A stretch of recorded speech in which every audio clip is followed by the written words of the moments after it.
ठीक है, थर्मोडायनेमिक्स देख रहे थे। इसमें जो है नेक्स्ट टॉपिक है एंट्रोपी ऑफ मिक्सिंग।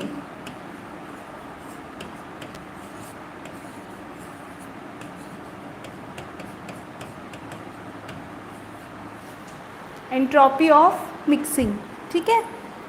ये जो है आपका जितने भी हॉट और कोल्ड जो सब्सटेंस रहते हैं, है ना, उनकी कैसे मिक्सिंग की जाती है इसमें देखते हैं। ठीक है, तो ये आपका क्या है, एंट्रोपी ऑफ मिक्सिंग। ये होगा आपका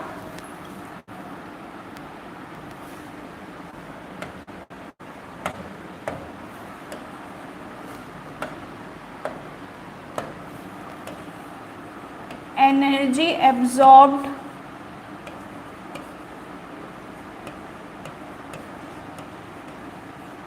is equals to,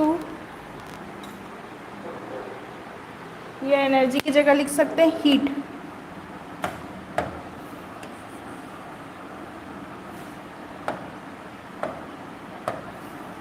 heat absorbed is equals to heat released.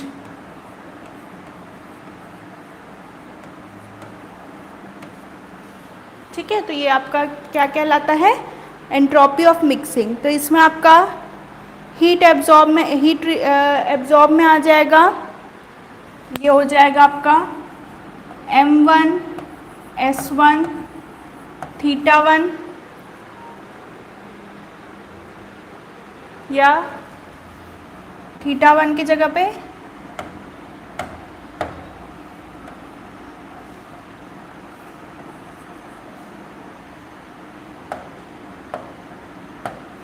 Del theta is equals to m2 s2 del theta. ठीक है, यही जो है आपका थीटा ही जो है वही आपका एंट्रोपी ऑफ मिक्सिंग है। ये जो है आपका मास है, किसी एक सब्सटेंस का मास, उस जिसका हमने हीट एब्जॉर्ब किया है। Good morning Toshni. इसमें जो है जो मास है जिसका हीट एब्जॉर्ब हो रहा है ना, वो उसका मास, फिर उसका स्पेसिफिक हीट कैपेसिटी थीटा जो है आपका क्या है, टेम्परेचर, जो एक आपका टेम्परेचर स्टैंडर्ड टेम्परेचर होगा, है ना, मतलब कोई भी एक कोल्ड ऑब्जेक्ट होगा, कोल्ड ऑब्जेक्ट से क्या होगा, वो एक स्टैंडर्ड टेम्परेचर में जाएगा, उसके बाद वो हीट होगा। ठीक है, तो ये आपका क्या है, डेल थीटा जो है वो स्टैंडर्ड है। उसके बाद m2 s2 और डेल थीटा। फिर तो यहाँ पे हो जाएगा, अगर इसको मान लो मैं हॉट और इसको कोल्ड ले रही हूँ, ठीक है, तो ये वाला हो जाएगा m1 s1 T hot minus T mixing is equals to m2 s2 T mixing minus T cold. ठीक है, तो ये आपका जो है एंट्रोपी ऑफ मिक्सिंग कहलाएगा।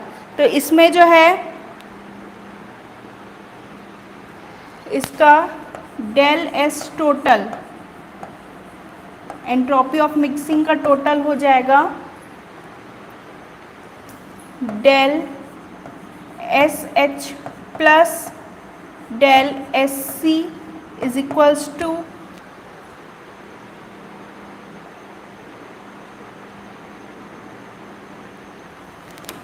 ms ln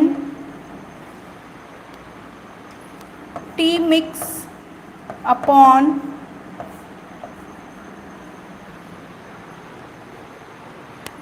T hot plus ms ln T mix upon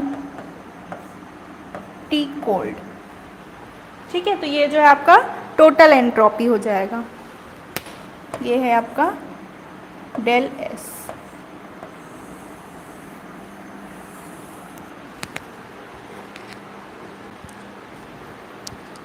ठीक है, क्लियर है। तो ये आपका एंट्रोपी ऑफ मिक्सिंग कहलाता है।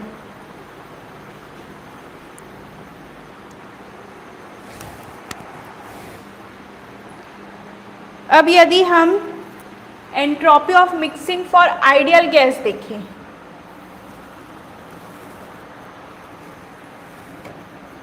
Entropy of mixing for ideal gas,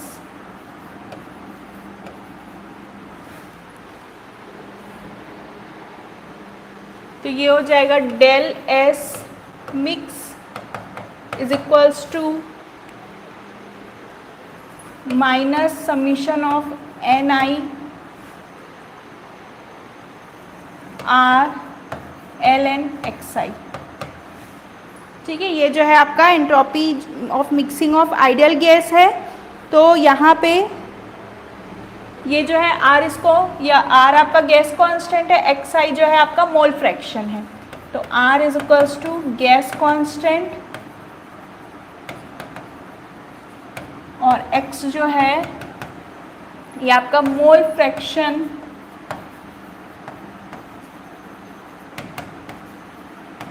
for individual gas.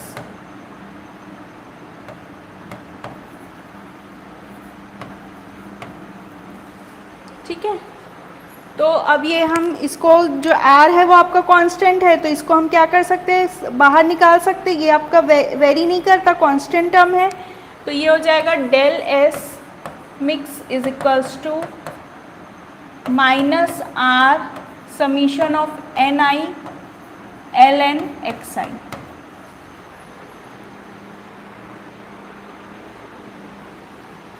तो ये जो है आपका एन आई है, तो ये क्या लिख सकते हैं हम, minus R summation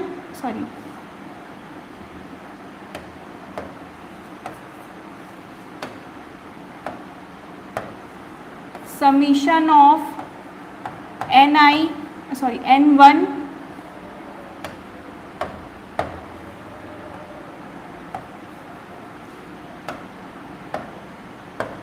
N one L N X one plus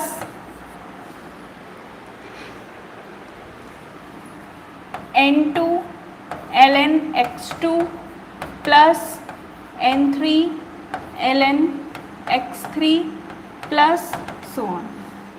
ठीक है, तो ये आपका जो है डेल मिक्सिंग कहलाएगा। अब यहाँ पे ये जैसे मैंने बताया ये मोल फ्रैक्शन है आपका, x जो है वो मोल फ्रैक्शन है और n जो है वो क्या है आपका, नंबर ऑफ मोल्स है।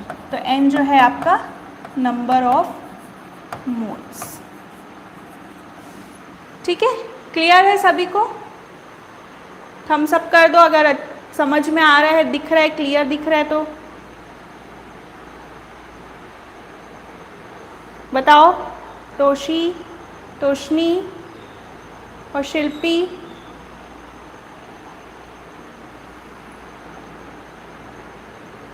समझ में आ रहा है ना, क्लियर दिख रहा है ना? ठीक है, तो ये जो है आपका entropy of mixing for ideal gas हुआ। अब इसका एक क्वेश्चन देख लेते हैं तो और अच्छे से क्लियर हो जाएगा।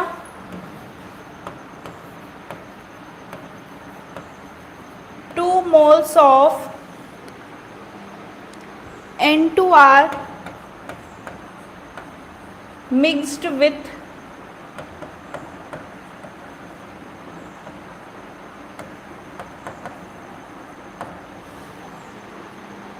3 mole of O2. 3 mole of O2. If they do not react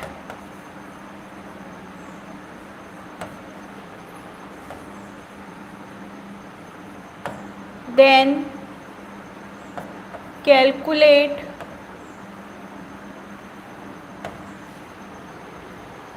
the entropy of mixing.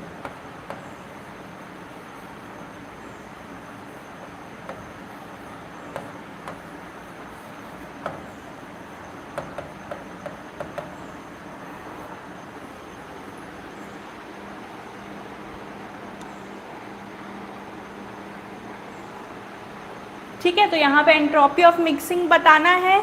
इसमें क्या दिया है, सबसे पहले N2 और 3 मोल ऑफ O2 दिया है। तो सबसे पहले इसमें हम क्या निकाल लेते हैं, मोल फ्रैक्शन, है ना। तो x, इसको मैं N2 के लिए क्या ले रही हूँ, x1 ले रही हूँ। तो ये हो जाएगा मोल जो होता है, मोल फ्रैक्शन वो आपका होता है number of mole upon total number of mole, यही जो आपका मोल फ्रैक्शन कहलाता है। ठीक है, तो यहाँ पे मोल कितना है, 2 है N2 के लिए, और ऑक्सीजन के लिए कितना है, 3 है। तो ये हो जाएगा 2 + 3, तो कितना होगा 2/5। ठीक है, अब दूसरा होगा ऑक्सीजन के लिए, तो इसको मैं x2 ले लेती हूँ। ये फिर हो जाएगा N2 अपॉन होगा, है ना, जिसके लिए लेते हैं वो वाला ऊपर आता है। तो ये जो है ऑक्सीजन के लिए ले रही हूँ, तो N2 अपॉन N1 + N2, तो ये हो जाएगा 3/5। ठीक है, तो ये आपका मोल फ्रैक्शन निकल गया। अब हमको क्या करना है, फॉर्मूले में इसको पुट करना है। ठीक है, ये वाला जो फॉर्मूला है, ये वाला इसमें पुट करना है। तो ये आपका हो जाएगा del S mixing is equals to -R। R की वैल्यू ये जो है आपको entropy of mixing in joule बोल रहा है। ठीक है, जूल में निकालना है, जूल पर केल्विन, है ना, इसकी यूनिट जो है जूल पर केल्विन में निकालना है। तो इसका जो है आर की वैल्यू हमको क्या लेना पड़ेगा, ऐसा यूनिट वाला। तो आर की वैल्यू जो है ऐसा यूनिट की क्या होती है, 8.314। ठीक है, फिर अंदर आ जाएगा N1 ln x1 plus N2 ln x2, तो ये हो जाएगा -8.314। अब इसको मैं नेचुरल लॉग को लॉग में चेंज करूँगी, तो यहाँ पे 2.303 मैं बाहर निकाल लेती हूँ, और यहाँ बचेगा अंदर में N1 आपका कितना है, फर्स्ट वाले के लिए 2 है, तो 2 log, और इसकी वैल्यू हमने कितनी निकाली है, 2/5 प्लस 3 log 3/5। ठीक है, अब इसको सॉल्व करो, तो ये जो है 8.314 इंटू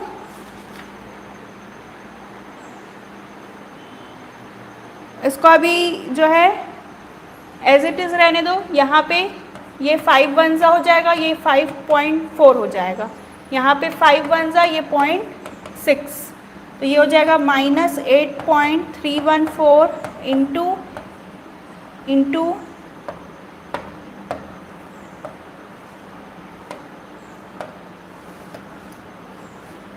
2.303 2 log 4 है, तो log 4 को हम क्या लिख सकते हैं, log 4/2 4/10।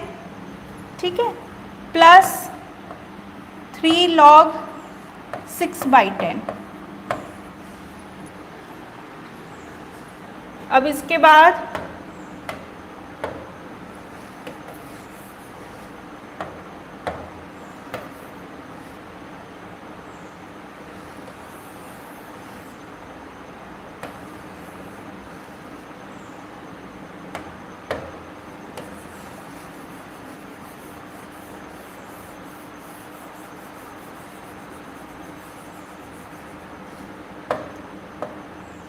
ठीक है, तो ये हो जाएगा -8.314 इंटू 2.303 2 log 4 माइनस log 10, फिर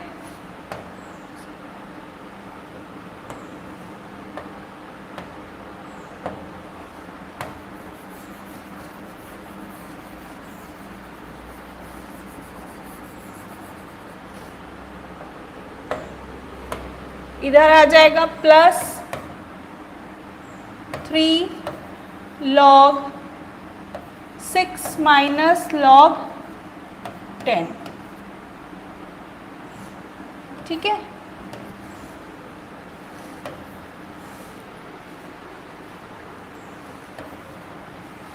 इसको चाहे तो सॉल्व भी कर सकते हो। 8.3 इंटू कर दो 2.3, तो ये हो जाएगा 3 3 ज़ा 9, 8 3 ज़ा 24, 3 2 ज़ा 6, 8 2 ज़ा 16, 9 10 6 7 8 9 1, ये होगा 19.09।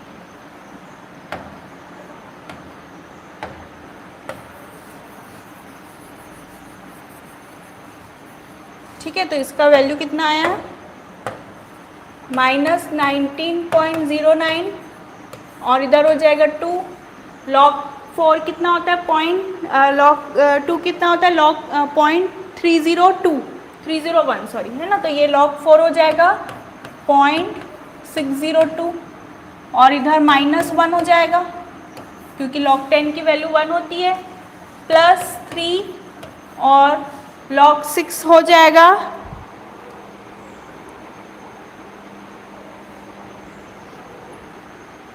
log 6 कितना होगा 0.301 + 0.477, तो ये आपका होगा 778।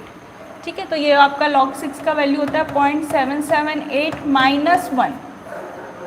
ठीक है, अब इसको -19.09, इधर इसको माइनस करोगे तो 1 से 0.602, ये 8 9 और 9 में से 3, तो 0.398 प्लस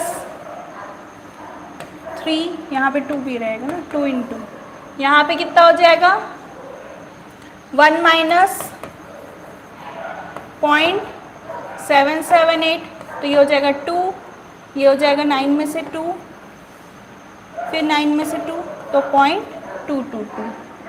अच्छा, यहाँ पे माइनस भी आएगा ना, आपका ये बड़ा है -1 है, तो -0.222।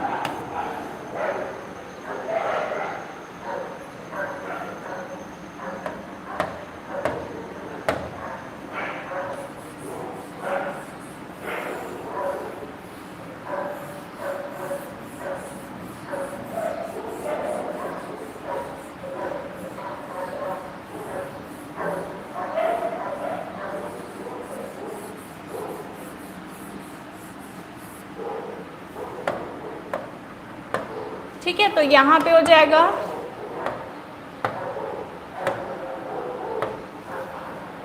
-19.09।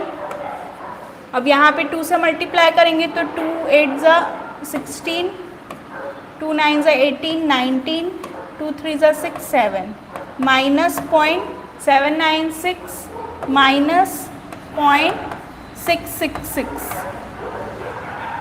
अब ये दोनों माइनस माइनस प्लस हो जाएगा, तो -19.09, और ये जो माइनस हो जाएगा तो कितना होगा 6 12 10 16 और 14, 1.462। अब इन दोनों को मल्टीप्लाई करेंगे, माइनस माइनस यहाँ पे प्लस हो जाएगा, मल्टीप्लिकेशन होगा, तो इसकी वैल्यू आ जा रही है 28.07। देख लेना, चेक कर लेना। ठीक है, इतना ही समथिंग आएगा।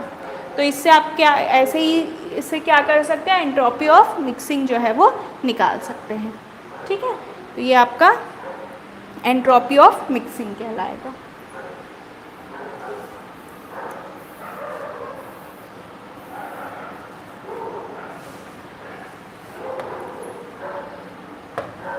अब नेक्स्ट है आपका फ्री एनर्जी कॉन्सेप्ट।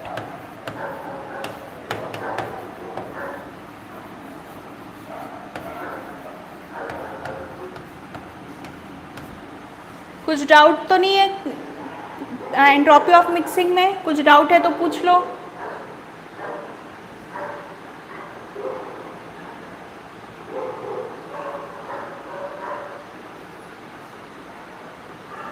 ठीक है, अब नेक्स्ट है आपका फ्री एनर्जी कॉन्सेप्ट। तो फ्री एनर्जी में आपका दो चीज़ होती है, एक आप गिब्स फ्री एनर्जी पढ़ते हो, ठीक है, तो वो गिब्स फ्री एनर्जी तो है ही है, साथ में एक और रहता है हेल्महोल्ट्ज फ्री एनर्जी। ठीक है, तो दोनों में ही क्या डिफरेंस होता है, जो हेल्महोल्ट्ज फ्री एनर्जी है उसमें आपका हेल्महोल्ट्ज फ्री एनर्जी है उसमें आपका वॉल्यूम कांस्टेंट रहता है। ठीक है, जबकि सॉरी जो हाँ जो हेल्महोल्ट्ज फ्री एनर्जी ए जो बोलते हैं उसमें आपका वॉल्यूम कांस्टेंट रहता है, जबकि गिब्स फ्री एनर्जी में आपका प्रेशर कांस्टेंट रहता है। ठीक है, तो ये जो आपके दोनों में डिफरेंस है। आप कोई भी रिएक्शन जो है हम स्पॉन्टेनियस कब बोल सकते हैं, जब डेल जी की वैल्यू जो है वो नेगेटिव होती है, तो वैसे ही आपका हेल्महोल्ट्ज फ्री एनर्जी भी है। ठीक है, बस इनमें डिफरेंस क्या है कि एक में आपका हेल्महोल्ट्ज फ्री एनर्जी में आपका प्रेशर कांस्टेंट वॉल्यूम कांस्टेंट होता है और गिब्स फ्री एनर्जी में आपका प्रेशर कांस्टेंट होता है। ठीक है,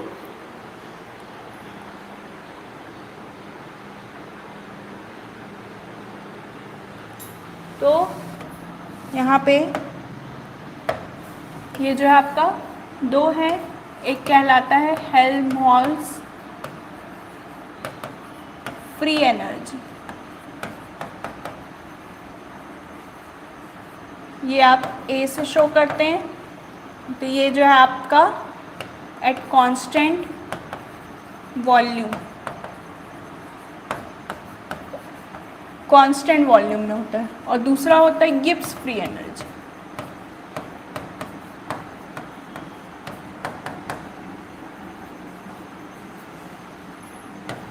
जी से शो करते हैं, ये होता है आपका eight constant pressure.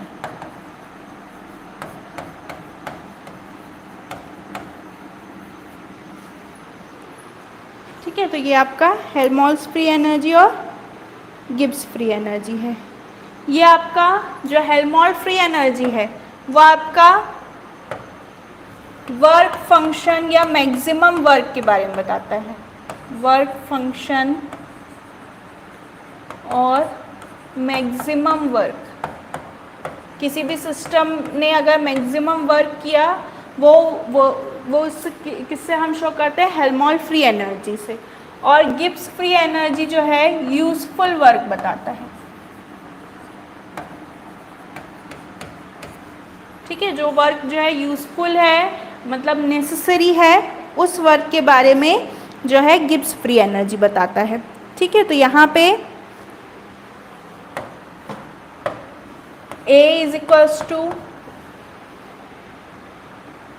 Del A is equals to del E minus TdS, और यहाँ पे del G is equals to del H minus TdS। ठीक है, यहाँ पे आपका इंटरनल एनर्जी है, इंटरनल एनर्जी जो है वॉल्यूम कांस्टेंट में होता है, और यहाँ पे क्या आ रहा है एंथैल्पी, एंथैल्पी जो है आपका कांस्टेंट प्रेशर में होता है। तो सारी चीज़ें एक दूसरे से रिलेटेड है ना। जो आपका कांस्टेंट प्रेशर में होगा वो एक साथ इक्वेशन लिखवाएगा, और जो कांस्टेंट वॉल्यूम में होगा वो एक साथ। तो यहाँ पे आपका क्या था, कांस्टेंट प्रेशर, एंथैल्पी भी कांस्टेंट प्रेशर में ही होता है, वो भी एक एनर्जी का फॉर्म है लेकिन वो कांस्टेंट प्रेशर में होता है। तो ये यहाँ पे गिब्स फ्री एनर्जी के साथ में एंथैल्पी आएगा, जबकि यहाँ पे जो है हेल्महोल्ट्ज फ्री एनर्जी के साथ क्या आएगा, internal energy.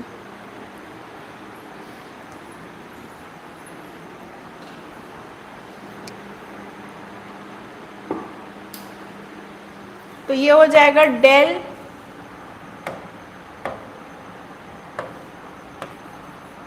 A is equals to W max, है ना। यहाँ पे मैक्स जो है मैक्सिमम वैल्यू को देख रहे हैं, और ये जो है आपका जैसे आपका गिब्स फ्री एनर्जी नेगेटिव होता है, और स्पॉन्टेनियस कब होगा, जब जितना कम आपका गिब्स फ्री एनर्जी होगा उतना ही जो रिएक्शन है वो स्पॉन्टेनियस होता है। सेम वैसे ही गिब्स फ्री एनर्जी भी हेल्महोल्ट्ज फ्री एनर्जी भी जितना नेगेटिव होगा उतना ही वो ज़्यादा स्पॉन्टेनियस होगा, और उतना ही वहाँ पे मैक्सिमम वर्क होगा। वैसे ही del G is equals to minus W useful work. ठीक है, तो गिब्स फ्री एनर्जी से हम यूजफुल वर्क देखते हैं, जबकि हेल्महोल्ट्ज फ्री एनर्जी से हम मैक्सिमम वर्क देखते हैं।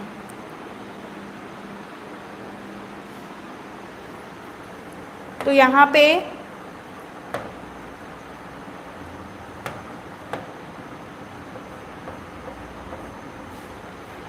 W यूजफुल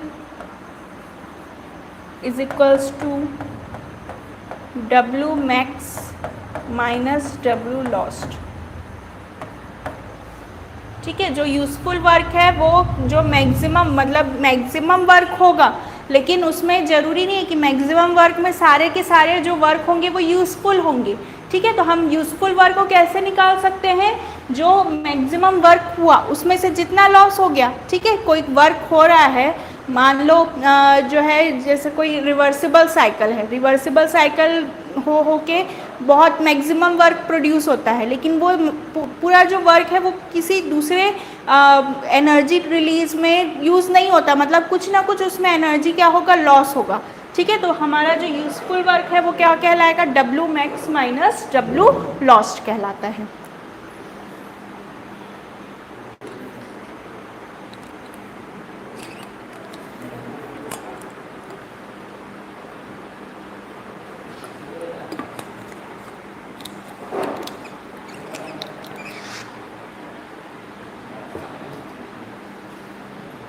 ठीक है, तो ये आपका हो जाएगा del G is equals to del A minus P del we.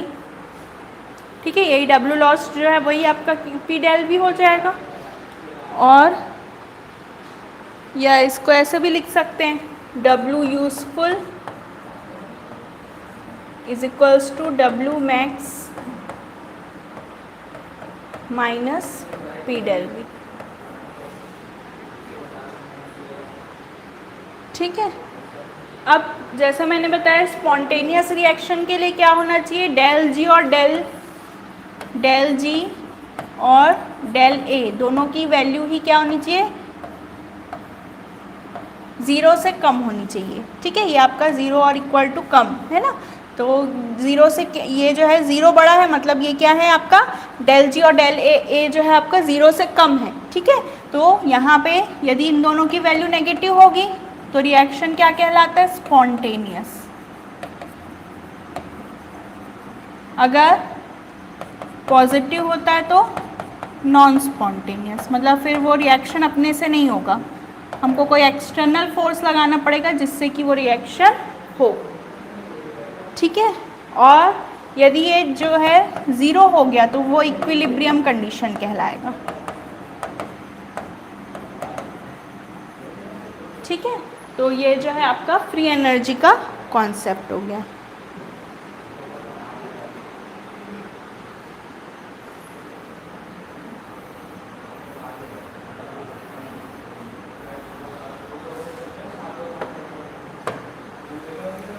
अब फ्री एनर्जी चेंज या फ्री एनर्जी कैलकुलेशन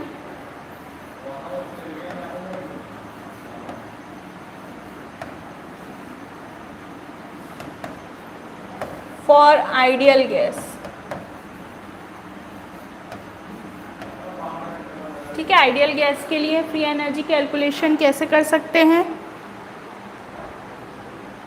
तो जो हमारा मैक्सवेल स्क्वायर था,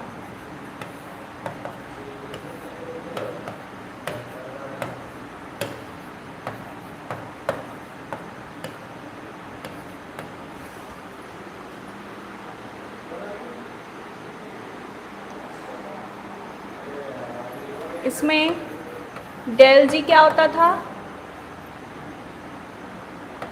V D P minus S D T, ये होता था वी डी पी, और यहाँ पे एरो नहीं आ रहा तो ये प्लस में होगा, फिर minus S D T, T की तरफ एरो आ रहा है इसलिए वो माइनस में होगा। ठीक है, इसमें दो हम निकाल सकते हैं, एक एट कांस्टेंट प्रेशर के लिए, कांस्टेंट प्रेशर में देखेंगे तो ये वाली टर्म 0 हो जाएगी, तो del G is equals to हो जाएगा माइनस एस डी टी, और एट कांस्टेंट टेम्परेचर में देखेंगे तो ये हो जाएगा del G is equals to V D P.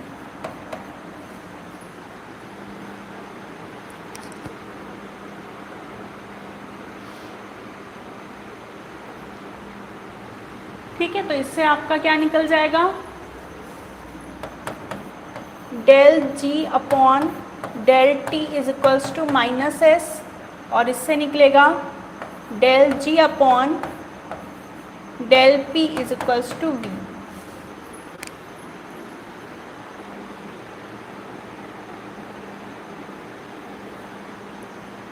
ठीक है, तो ये आपका फर्स्ट इक्वेशन और ये सेकेंड इक्वेशन। अब integrating equation 1,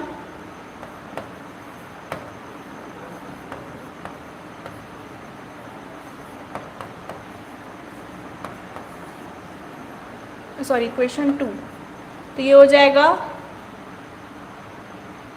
del G by del P, इधर भी आ जाएगा, या इसको इधर ही लिख लो,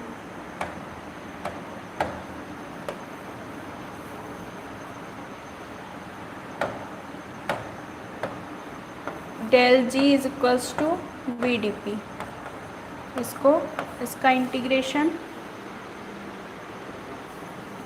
G1 से G2, P1 से P2।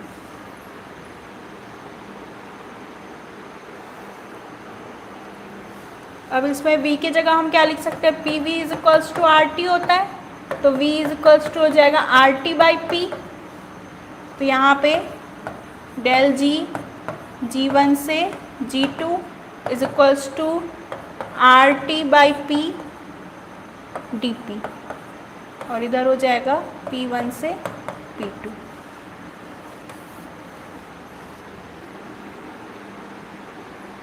तो ये होगा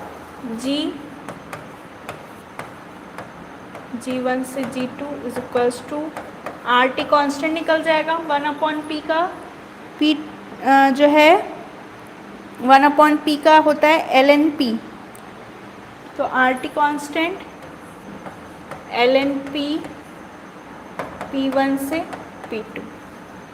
तो ये हो जाएगा G2 minus G1 is equals to R T ln P2 minus ln P1, या इसको del G is equals to R T ln P2 by P1।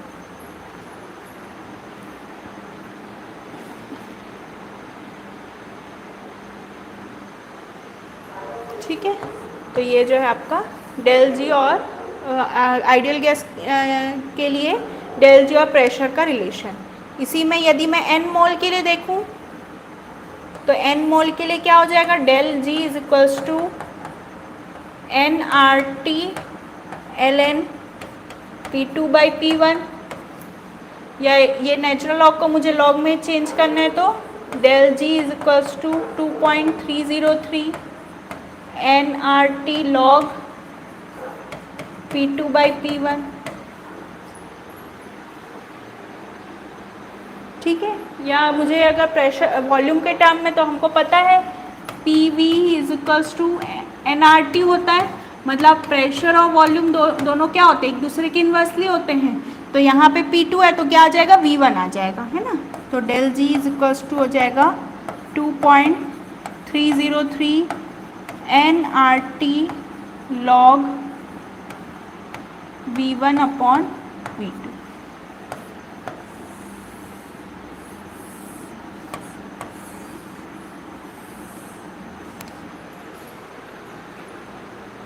ठीक है, तो ये सारे जो है वो एनर्जी के गिब्स फ्री एनर्जी के इक्वेशन है फॉर आइडियल गैस।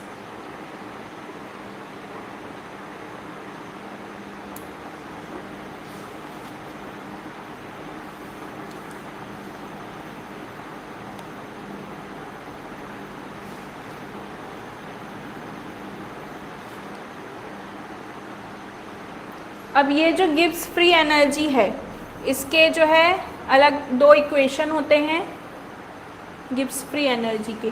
ठीक है, तो ये आपका कहलाएगा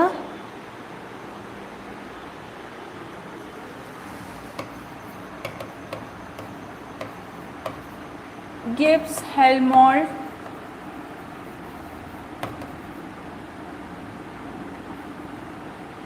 इक्वेशन।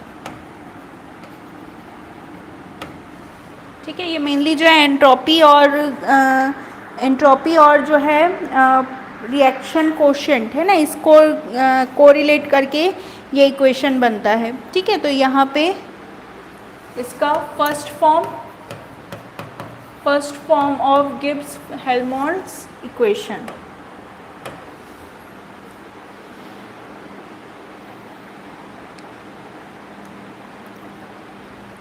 तो ये जो है आपका फर्स्ट फॉर्म होता है variation of Gibbs free energy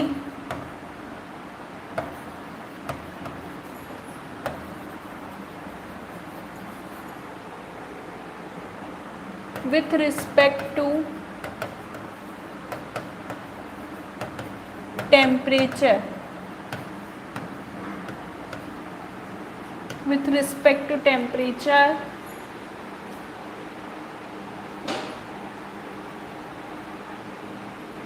at constant pressure।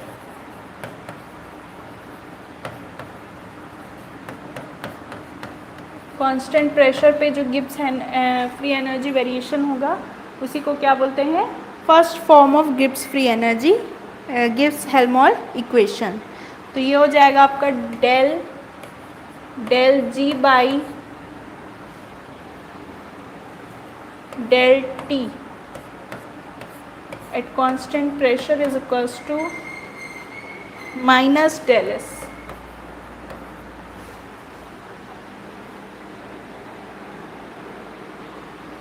ठीक है, तो यही आपका variation of Gibbs free energy with respect to temperature at constant pressure is equals, ये जो है किसके बराबर होता है, एंट्रोपी के बराबर होता है। अब हमने जो है पहले देखा था del G is equals to होता है del H minus T del S. तो डेल एस की जगह पे क्या लिख सकते हैं, ये लिख सकते हैं।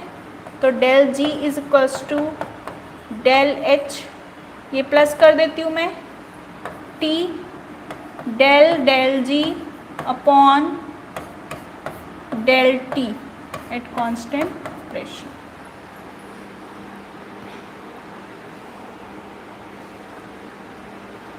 फिर हमको पता है हम जब इलेक्ट्रोकेमिस्ट्री पढ़ रहे थे तो del G is equals to होता था minus N F E cell, ये होता था। ठीक है, तो यहाँ पे ये डेल जी की जगह पे क्या लिख सकते हैं, ये भी लिख सकते हैं। तो del G is equals to del H, अब फिर से माइनस हो जाएगा, minus T del N F E cell upon del T.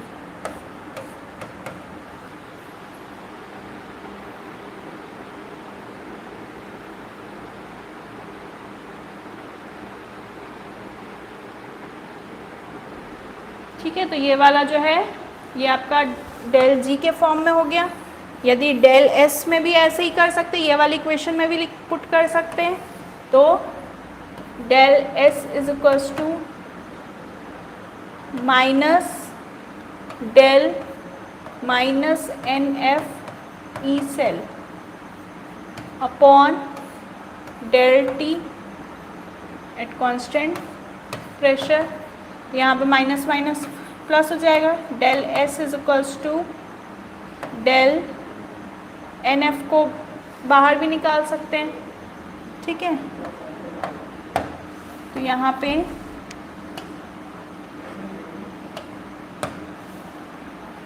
N F del E cell upon del T constant. ठीक है, तो ये जो है first form of Gibbs Helmholtz equation हो गया।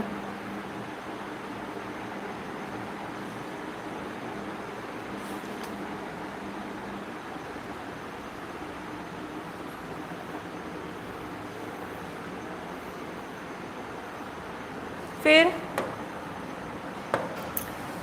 Second form of Gibbs Helmholtz equation, ये आपका variation of free energy Gibbs free energy with respect to temperature at constant volume.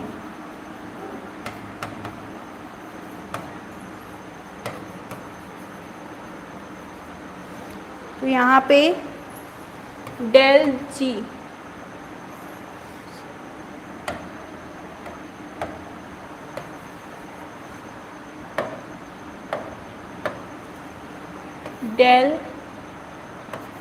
Del G upon del T at constant volume, ये आपका होता है। अच्छा, यहाँ पे आपका डेल जी नहीं होगा, ये डेल ए हो जाएगा ना, क्योंकि आपने पढ़ा है कि ये जो आपका क्या हो जाता है, डेल जी की जगह पे हेल्महोल्ट्ज़ फ्री एनर्जी आ जाता है। तो डेल ए ये भी आपका माइनस एस डेल एस के बराबर होगा। ठीक है, तो same del H is equals to del A is equals to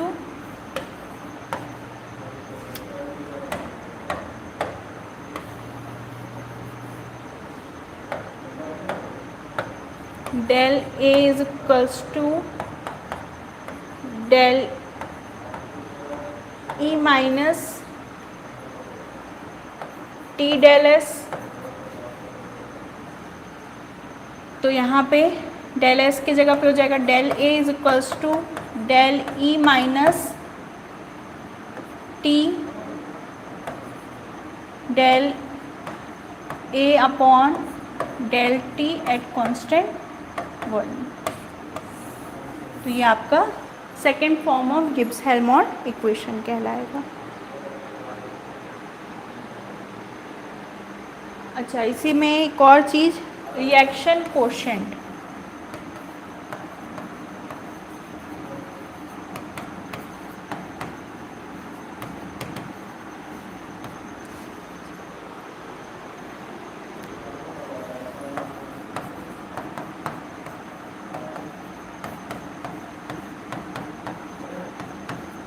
ठीक है, ये जो है आपका रिएक्शन कोशेंट क्या होता है कि कोई भी एक पर्टिकुलर टाइम पे यदि हमको किसी एनर्जी का किसी रिएक्शन की एनर्जी देखनी है तो वो क्या कहलाता है, रिएक्शन कोशेंट बोलता है ना। मतलब हमको किसी एक फिक्स टाइम पे या किसी एक जो है फिक्स स्टेट पे यदि हमको एनर्जी देखनी है तो उसको क्या बोलते हैं, हम रिएक्शन कोशेंट बोलते हैं। जबकि जो गिब्स फ्री एनर्जी है वो क्या कहलाता है कि हम बोल सकते हैं कि एक इक्विलिब्रियम स्टेट में जब रिएक्शन जो इक्विलिब्रियम स्टेट पे आ जाता है तब उसकी जो एनर्जी होती है वो क्या कहलाती है, गिब्स फ्री एनर्जी। ठीक है, तो दोनों में जो है डिफरेंस है। रिएक्शन कोशेंट कहीं भी यहाँ पे भी बोल सकते हो आप, इस तरफ जो है जब ए यहाँ पे ए और बी जब मिक्स हुआ है तो उसका भी आप एनर्जी देख सकते हो। फिर उसके बाद यदि आगे चले गया है तो भी उसका एनर्जी देख सकते हो, मतलब रिएक्टेंट जो है प्रोडक्ट में चेंज हो गया तब भी उसकी एनर्जी देख सकते हो। ठीक है, तो अलग अलग पर्टिकुलर टाइम में यदि हमको एनर्जी देखनी है तो हम क्या बोलते हैं, उसको रिएक्शन कोशेंट बोलते हैं। ठीक है, जबकि जो आपका गिब्स फ्री एनर्जी है वो क्या होता है कि जब इक्विलिब्रियम पे पहुंच जाता है कोई रिएक्शन तब उसकी एनर्जी जो है वो गिब्स फ्री एनर्जी कहलाती है। ठीक है, तो यहाँ पे यदि हम उसको गिब्स फ्री एनर्जी और रिएक्शन कोशेंट को कोरिलेट करते हैं तो ये हो जाता है del G is equals to del G not plus 2.303 RT log Q। ठीक है, तो ये गिब्स फ्री एनर्जी और रिएक्शन कोशेंट का कोरिलेशन है।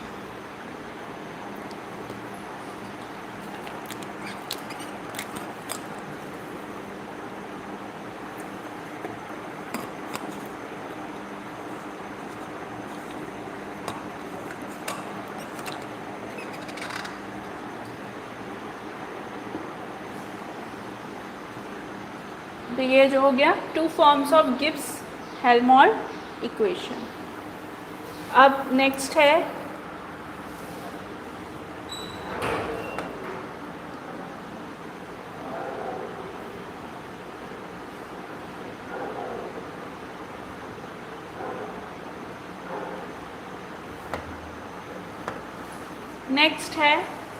Third law of thermodynamics.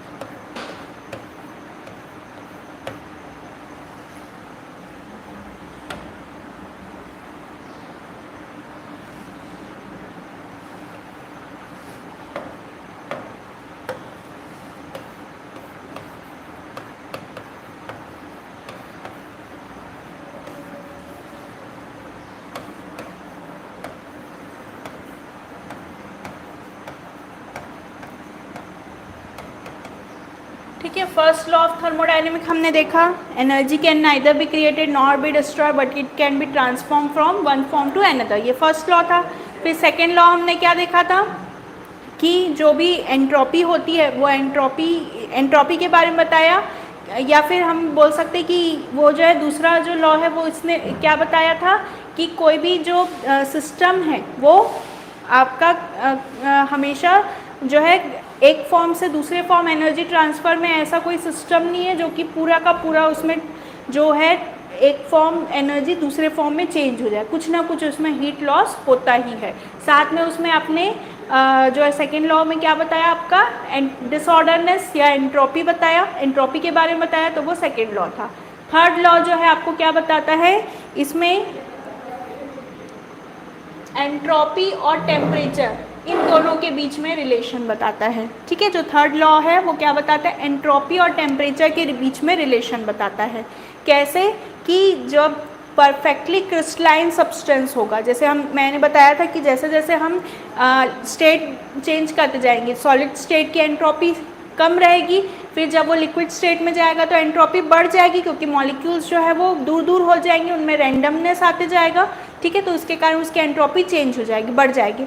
फिर जब और हम उसको लिक्विड को गैस की तरफ जाएंगे तो और मॉलिक्यूल्स दूर दूर हो जाएंगे और उसकी एंट्रोपी और भी ज़्यादा बढ़ जाएगी। ठीक है, अब ये तो हो गया, लेकिन अब जैसे जैसे आप सॉलिड को लिक्विड या गैस कर रहे हो, मतलब हम क्या करें, उसका टेम्परेचर भी चेंज कर रहे हैं। ठीक है, सॉलिड को यदि हम हीट करेंगे तो वो किस में चेंज होगा, लिक्विड में। जैसे हम आइस है, आइस को जब हम हीट करेंगे तो हीट से क्या होगा, वो आइस जो है वो किस में चेंज होगा, लिक्विड में चेंज होगा। ठीक है, फिर लिक्विड को जब हम हीट करेंगे, है ना, तो पानी को जब हीट करते हैं तो क्या होता है, वो वेपर के फॉर्म में चेंज हो जाता है, मतलब टेम्परेचर को हम और बढ़ा रहे हैं। तो जैसे जैसे हम एंट्रोपी टेम्परेचर बढ़ाएंगे उसकी एंट्रोपी भी क्या होते जाएगी, बढ़ते जाएगी। तो यही आपका क्या है, थर्ड लॉ ऑफ थर्मोडायनेमिक है। मतलब ये बोल रहा है कि कोई भी ऐसा परफेक्टली क्रिस्टलाइन सब्सटेंस जिसको 0 डिग्री सेंटीग्रेड, मान लो आइस जो है आपका परफेक्टली क्रिस्टलाइन सब्सटेंस है 0 डिग्री सेंटीग्रेड में, तो उसकी एंट्रोपी आपकी 0 होगी। तो यही आपका क्या कहलाता है, थर्ड लॉ ऑफ थर्मोडायनेमिक। तो third law of thermodynamic correlate entropy and temperature. Entropy and temperature को कोरिलेट करता है with increase in temperature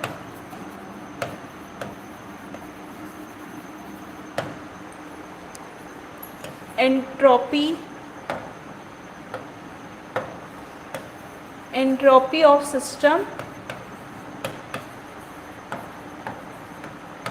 increases।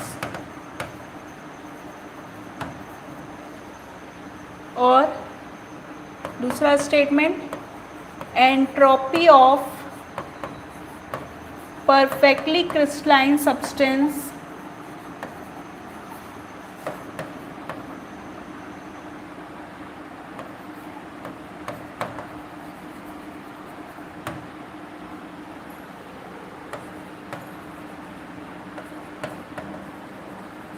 at 0 Kelvin is 0। ठीक है, 0 केल्विन टेम्परेचर पे entropy of substance at temperature लिख लो, at temperature 0 kelvin is 0। ठीक है, तो जो भी परफेक्टली क्रिस्टलाइन सब्सटेंस है उसका अगर टेम्परेचर 0 है तो हम उसका जो एंट्रोपी भी क्या होगा, 0 होगा। मतलब आइस में सारे मॉलिक्यूल्स जो है अरेंज रहेंगे तो 0 डिग्री सेंटीग्रेड पे वो क्या कहलाएगा आपका, उसकी एंट्रोपी क्या कहलाएगी, 0 कहलाएगी। ठीक है, अब आगे इसमें देखेंगे कि ज़रूरी नहीं है कि सारे के जितने भी कुछ ऐसे सब्सटेंस होते हैं जो परफेक्टली क्रिस्टलाइन नहीं होते। ठीक है, आगे हम उसका एग्जांपल देखेंगे तो उसमें आपका 0 टेम्परेचर पे भी उसकी एंट्रोपी 0 नहीं होती है। ठीक है, तो उसको हम बोलते हैं रेसिडुअल एंट्रोपी, आगे आएगा। ठीक है, तो वो क्या कहलाता है, ऐसा भी सब्सटेंस है जिसका जो परफेक्टली क्रिस्टलाइन नहीं होते। ठीक है, तो वो जो है आपकी 0 डिग्री सेंटीग्रेड 0 केल्विन टेम्परेचर पे भी उसकी जो एंट्रोपी है वो 0 नहीं होती, तो उसको हम बोलते हैं रेसिडुअल एंट्रोपी। ठीक है।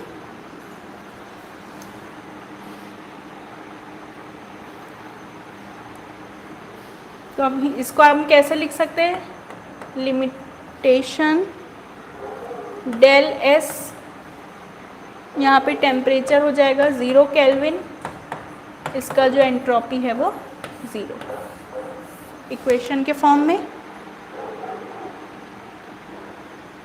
और अभी हमने देखा था del G by del T at constant pressure is equals to minus del S होता था। तो यहाँ पे यदि डेल एस 0 हो गया तो ये भी क्या हो जाएगा, डेल जी भी 0 हो जाएगा। मतलब जिसकी एंट्रोपी 0 है तो उसका गैस फ्री एनर्जी भी 0 होता है।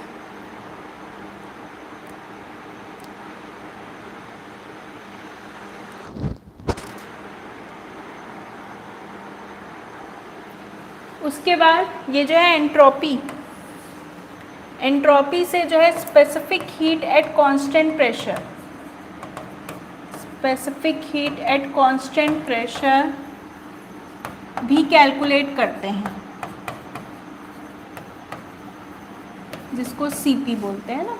तो ये जो सीपी है उसको हम 0 केल्विन पे कैलकुलेट नहीं कर सकते, या 0 जो है उसकी एंट्रोपी कैलकुलेट नहीं कर सकते। हम कब कर सकते हैं इसका, 15 केल्विन पे ही इसकी एंट्रोपी हम कैलकुलेट कर सकते हैं, ठीक है। और इसी को क्या बोलते हैं, D by T3 law,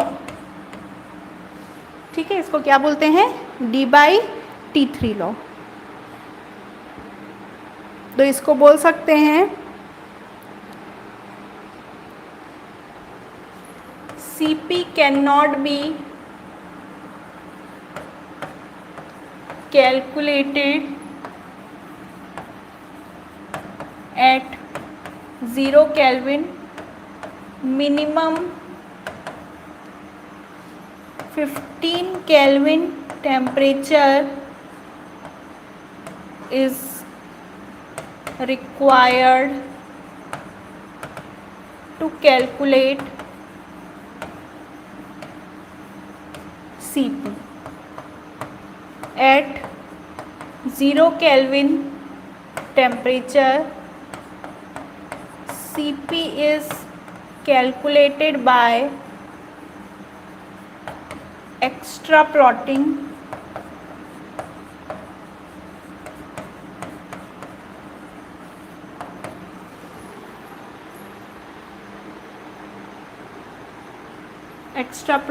the curve obtained, ठीक है। जो भी कर्व है उसको एक्स्ट्रा प्लॉट करने से, जैसे हमने उसमें देखा था जो है आपका इलेक्ट्रोलाइट में, वीक इलेक्ट्रोलाइट में, है ना, जो डी बाई हकल इक्वेशन था वो किसके लिए था, स्ट्रॉन्ग इलेक्ट्रोलाइट। और जो वीक इलेक्ट्रोलाइट था उसको क्या करते थे हम, एक्स्ट्रा प्लॉट करके उसको वैल्यू निकालते थे, है ना। तो सेम उसका वैसे ही। तो यहाँ पे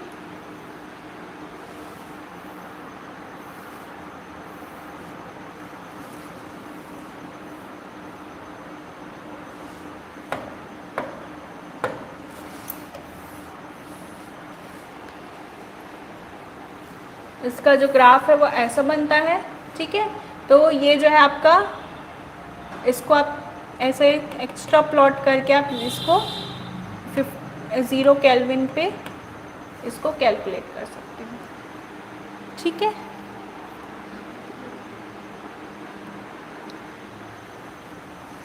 डी बाई T3 लॉ से, तो ये जो है डी बाई T3 लॉ होता है, CP is equals to AT3। तो ये हो जाएगा S is equals to CP DT by T, ये होगा आपका 0 से 15 kelvin, plus CP dt by T, ये हो जाएगा 15 केल्विन से ग्रेटर देन 15 केल्विन।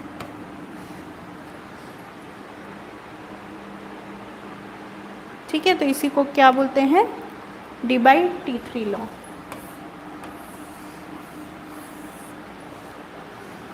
मेनली जो है ये लॉ किस लिए आया, क्योंकि हमको Cp कैलकुलेट करना है, एंट्रोपी जो भी सिस्टम का जो परफेक्टली क्रिस्टलाइन सब्सटेंस है उसका हमको स्पेसिफिक हीट कैलकुलेट करना है। लेकिन ये जो स्पेसिफिक हीट है हम 0 केल्विन पे कैलकुलेट नहीं कर सकते। मिनिमम टेम्परेचर कितना चाहिए हमको, 15 केल्विन चाहिए। और यदि हमको 0 केल्विन पे करना है तो हम क्या करते हैं, ये D/T3 लॉ लगाते हैं, जिससे कि हम इसको एक्स्ट्रा प्लॉट करके इसमें 0 केल्विन पे इसका जो Cp की वैल्यू है वो कैलकुलेट कर सकें।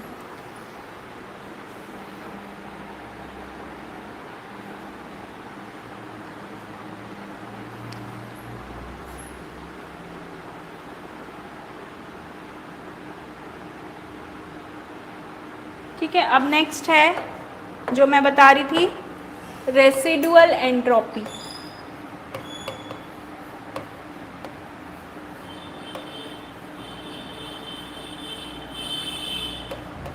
रेसिडुअल एंट्रोपी क्या था कि कोई ऐसा भी सब्सटेंस होता है जो परफेक्टली क्रिस्टलाइन नहीं होता है। ठीक है, तो वहाँ पे आपको 0 केल्विन पे जो है 0 एंट्रोपी नहीं मिलेगी, तो उसी को क्या बोलते हैं, residual entropy.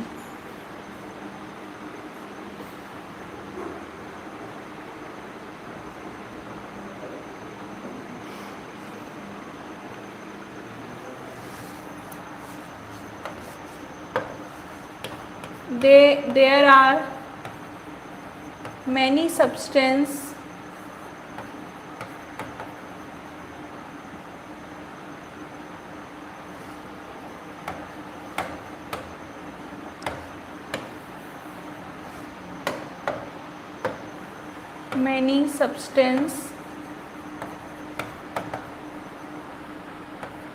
which are not perfectly crystalline.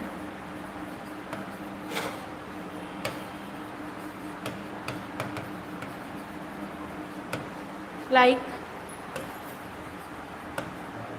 H2, O2, N2,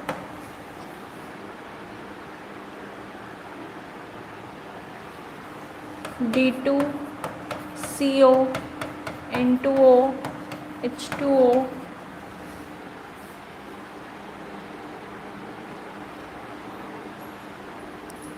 NO. They show certain entropy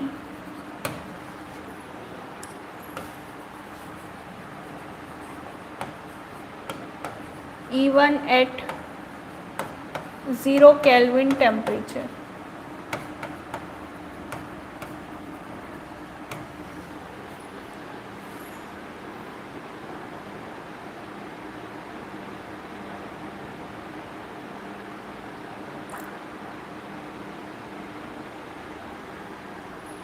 This is known as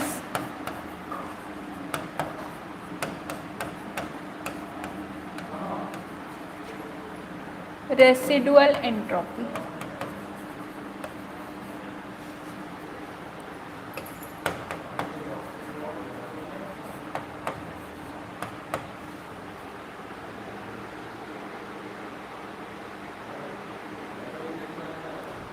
This residual entropy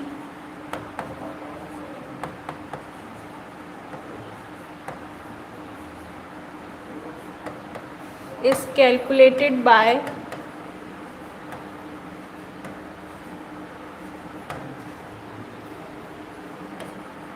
probability factor.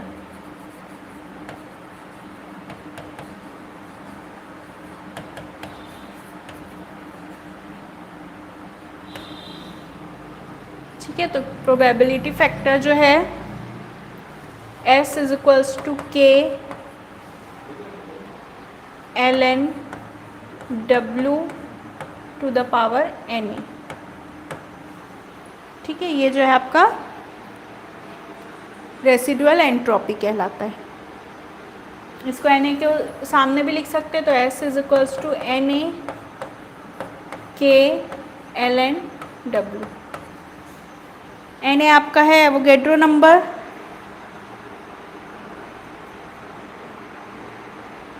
K जो है बोल्ट्जमान कांस्टेंट। ठीक है, तो ये जो है आपका बोल्ट्जमान, और इसी को ही ये जो मल्टीप्लिकेशन इसी यही क्या आता है, R आता है। ठीक है, रेट गैस कांस्टेंट, तो यही आपका गैस कांस्टेंट भी कहलाएगा, दोनों का मल्टीप्लिकेशन।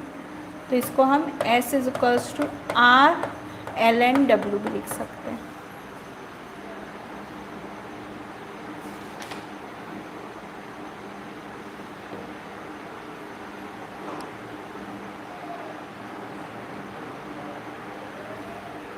यहाँ पे W जो है types of arrangement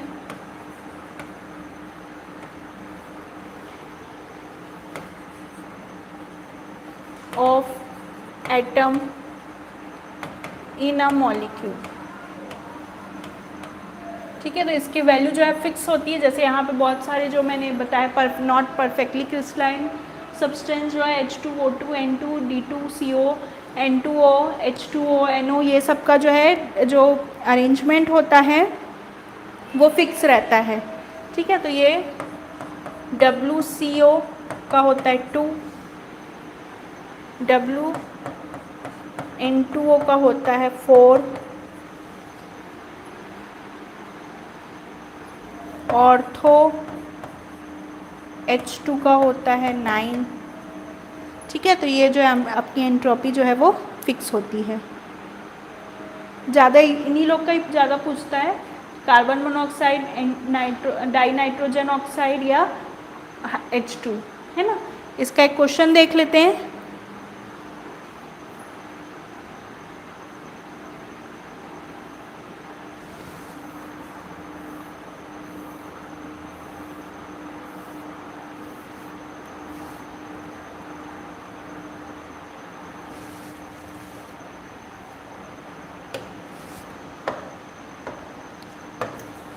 calculate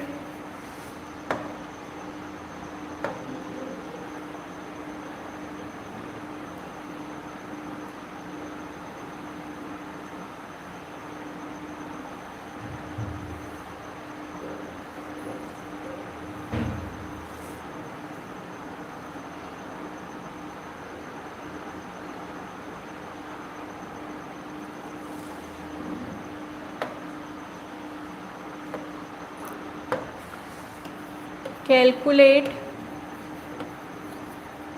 residual entropy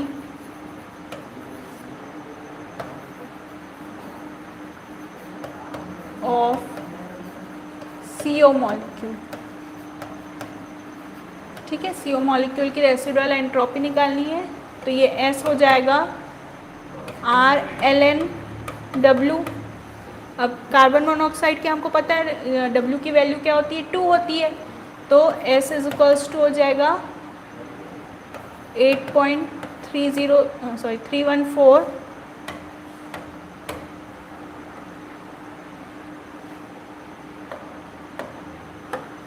8.314, और इसको लॉग को अगर ln नेचुरल लॉग को लॉग में चेंज करना है तो 2.303 log 2। तो ये हो जाएगा S is equals to 8.314 into 2.303 into 0.301। इसको पूरा सॉल्व करेंगे तो ये आ जाएगा 5.76 कैलोरी, सॉरी जूल पर कैलोरी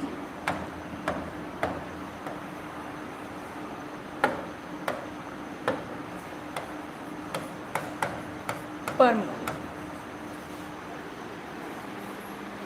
ठीक है, तो ये आपका रेसिडुअल एंट्रोपी निकाल सकते हैं।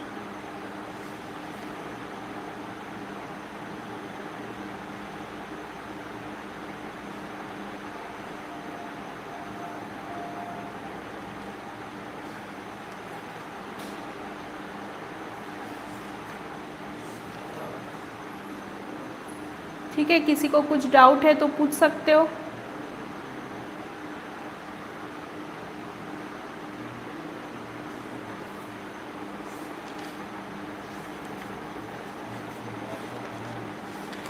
2 मिनट रेस्ट करते हैं, फिर नेक्स्ट जो है आपका स्टैटिस्टिकल थर्मोडायनेमिक है ना, ये स्टार्ट करते हैं।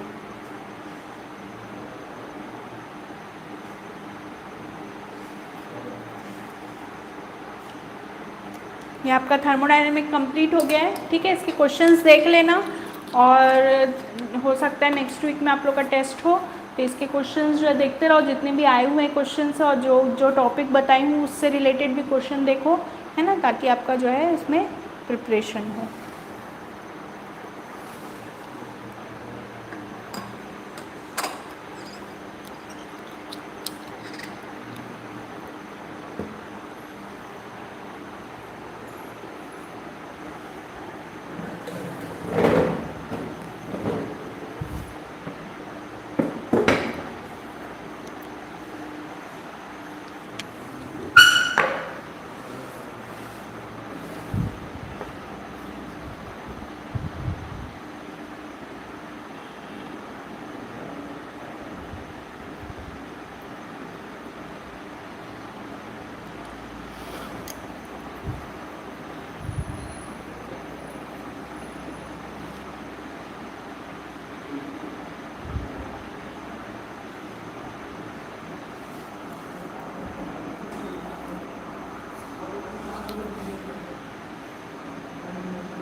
चलो नेक्स्ट है आपका statistical thermodynamic.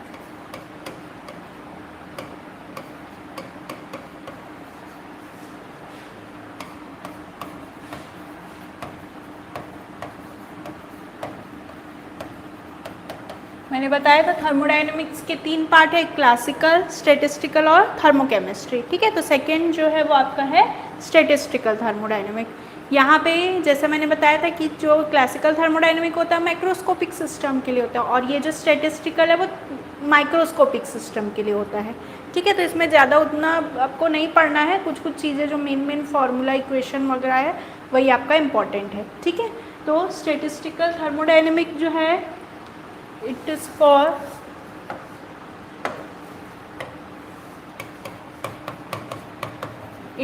for microscopic system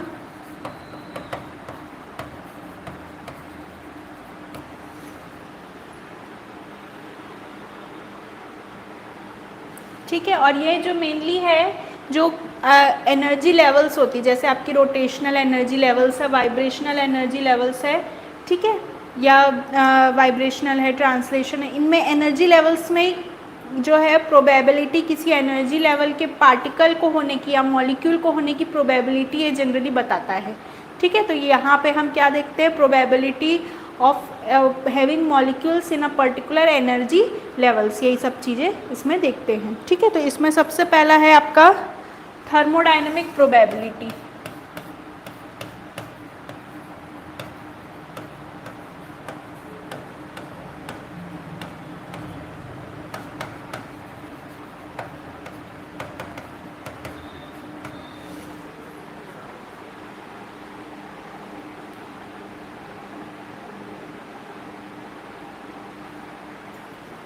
इसको W से शो करते हैं।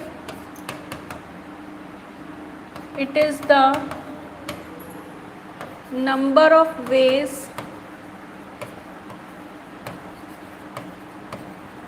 ऑफ डिस्ट्रीब्यूटिंग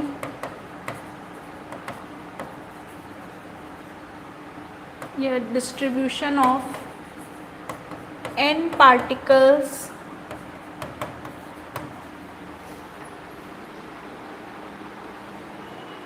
among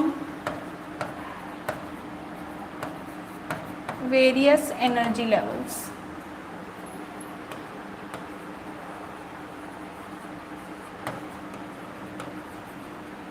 ठीक है, तो कैसे कैसे डिस्ट्रीब्यूट कर सकते हैं वही आपका क्या कहलाता है, थर्मोडायनेमिक प्रोबेबिलिटी कहलाता है। तो यहाँ पे W इज इक्वल्स टू हो जाएगा N upon N0 N1 N2 factorial of N2 factorial of N3 and so on. ठीक है, आपको ये ऐसे भी लिख सकते हो या ऐसे N फैक्टोरियल ऐसे करके भी लिख सकते हो, है ना। N0 factorial, N1 factorial, N2 factorial, N3 factorial and so on.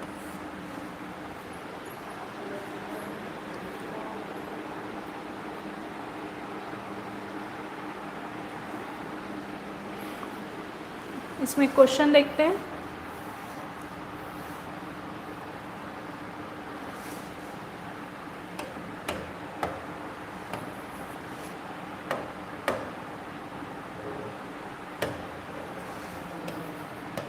Number of calculate the number of veg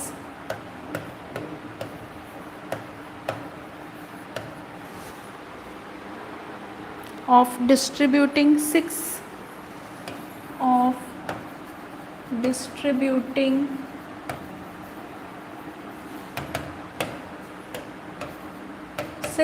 identical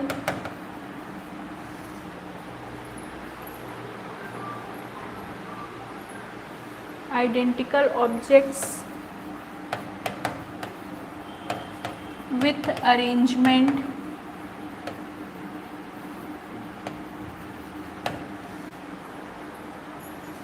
zero, 1, 2, 3 and so on. ठीक है, तो 6 तक के आपको डिस्ट्रीब्यूशन देखना है।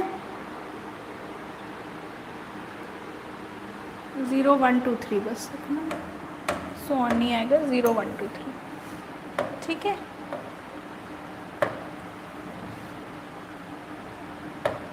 तो ये हो जाएगा आपका W is equals to n factorial, n0 factorial, n1 factorial, n2 factorial, n3 factorial. ठीक है, तो यहाँ पे फर्स्ट आपका n है, n आपकी वैल्यू कितनी है 6 है, तो 6 का फैक्टोरियल अपॉन n0, तो 0 का तो फैक्टोरियल 0 ही होगा। फिर n1 फैक्टोरियल तो 1 इंटू n2 तो 2 है, तो 2 इंटू 1 इंटू n3 है तो 3 इंटू 2 इंटू 1।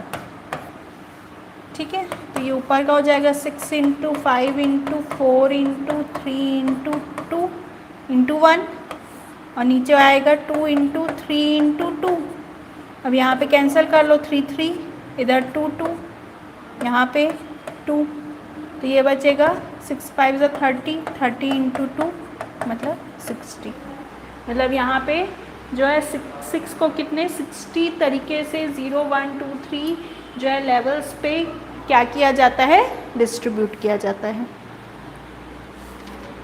ठीक है, तो यही आपका क्या कहलाता है, थर्मोडायनेमिक डिस्ट्रीब्यूशन कहलाता है।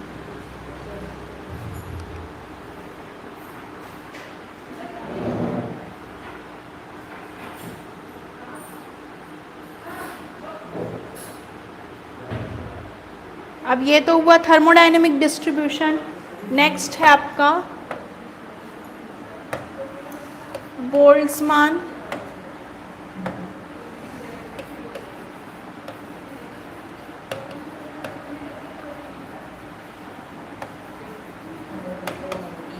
डिस्ट्रीब्यूशन।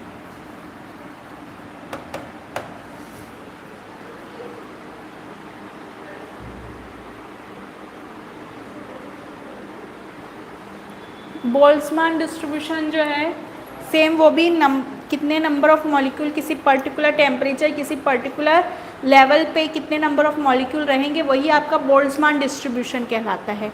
और ये बोलता है कि ये जो जितने भी पार्टिकल्स किसी भी एनर्जी लेवल पे वो कैसे होते हैं, डीजेनरेट होते हैं। मतलब डीजेनरेट मतलब जिसकी एनर्जी सेम नहीं होती, नॉन डीजेनरेट होता है। किसी भी जैसे लेवल है, यहाँ पे जितने भी नंबर ऑफ पार्टिकल प्रेजेंट होते हैं एक लेवल पे, इनकी एनर्जी कैसी होती है, नॉन डीजेनरेट होती है। मतलब इनकी हर की एनर्जी जो है वो अलग अलग होती है, लेकिन इनकी एनर्जी भी क्या कर सकते हैं हम, डीजेनरेसी, मतलब सब जितने भी पार्टिकल किसी भी स्टेट में किसी भी लेवल में प्रेजेंट है, उसकी हम एनर्जी को सेम भी कर सकते हैं। और वो सेम हम कैसे करते हैं, एक फैक्टर होता है जी।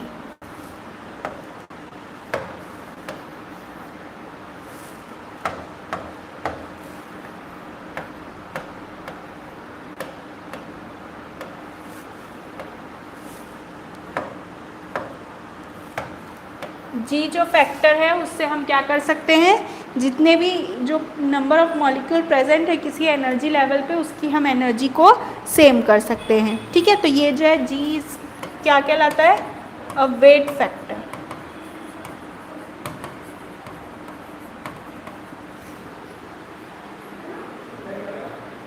ठीक है, तो इसको लिख लो, मैं डिक्टेट कर रही हूँ।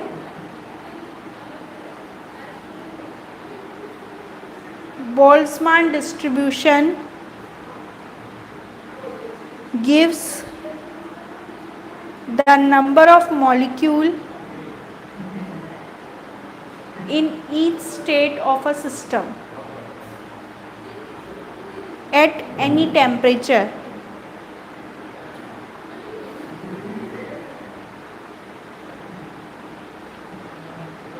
This law is based on assumption that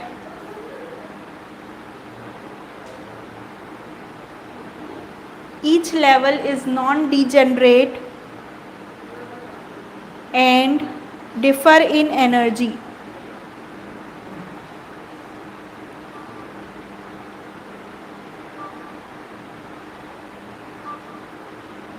Each level is non-degenerate and differ in energy. Full stop. But it can possible that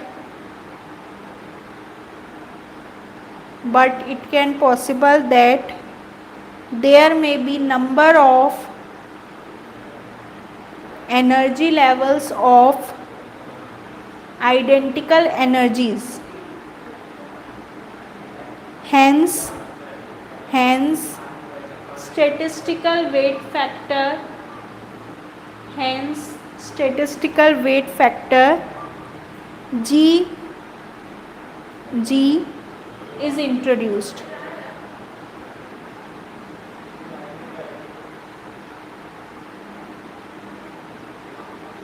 ठीक है, तो यहाँ पे G is the weight factor for ith level, है ना। कितने भी लेवल है तो ith लेवल के लिए यदि हम इसमें G फैक्टर देखेंगे तो ये हो जाएगा Ni is equals to G e to the power minus alpha e to the power minus beta EI।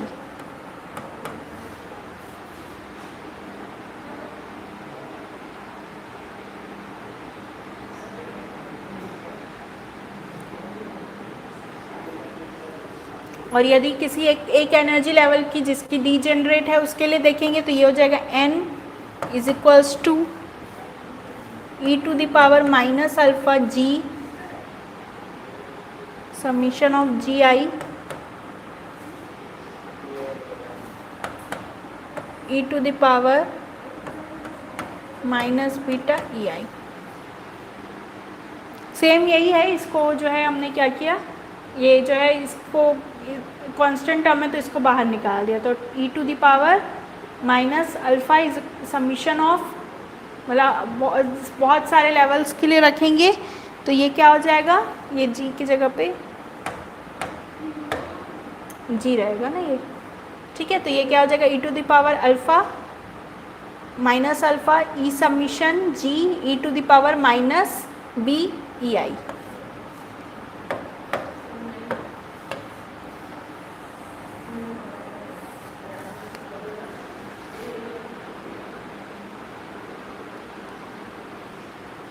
ठीक है, इसमें आपका alpha and beta are constants,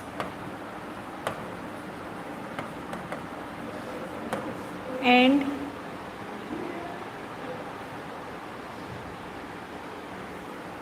beta is equals to 1/kT।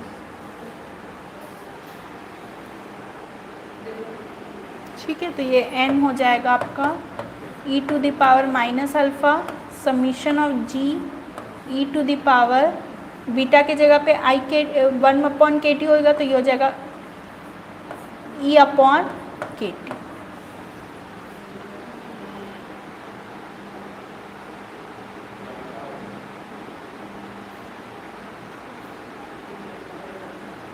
ठीक है, अगर Ni/n करेंगे तो Ni हो जाएगा Gi e to the power minus alpha E, इसको भी बी वाला कर देते हैं तो यहाँ पे minus EI/kT upon e to the power minus alpha G e to the power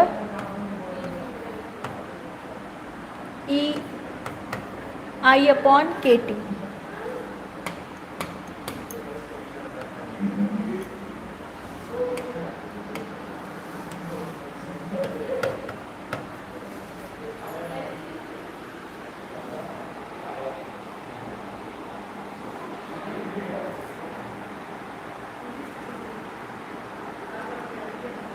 summation आएगा ना, समीशन ये जो है आपका कैंसिल हो जाएगा, तो N I upon N is equals to हो जाएगा G I E to the power minus E I by K T upon summation of G E to the power E upon K T.